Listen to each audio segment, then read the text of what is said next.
All right, we're back for another round of Webmaster questions. A lot of questions today. We got almost 500, so we won't get to all of those.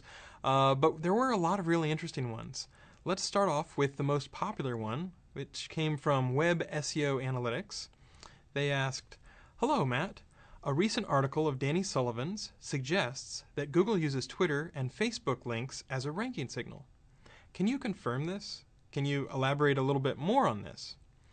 Yes, I can confirm it. We do use Twitter and Facebook links in ranking, as we always have in our web search rankings.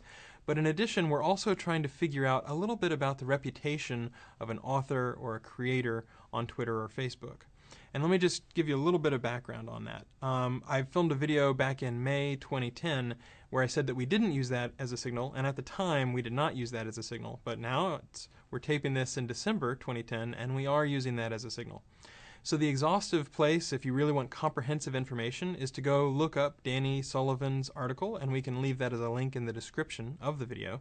But essentially, to give you a little more background, a little bit more color, the web search quality team has a lot of different groups and a lot of different offices. So people including the original blog search team, people who worked on real-time search, have been working on using these sorts of things as a signal.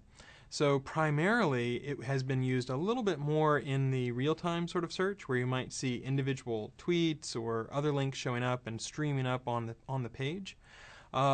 We're studying how much sense it makes to use it a little more widely within our web search rankings. Now, there's a few things to remember. Number one is, if we can't crawl a page, if we can't see a page, then we can't really assign PageRank to it, and it doesn't really count.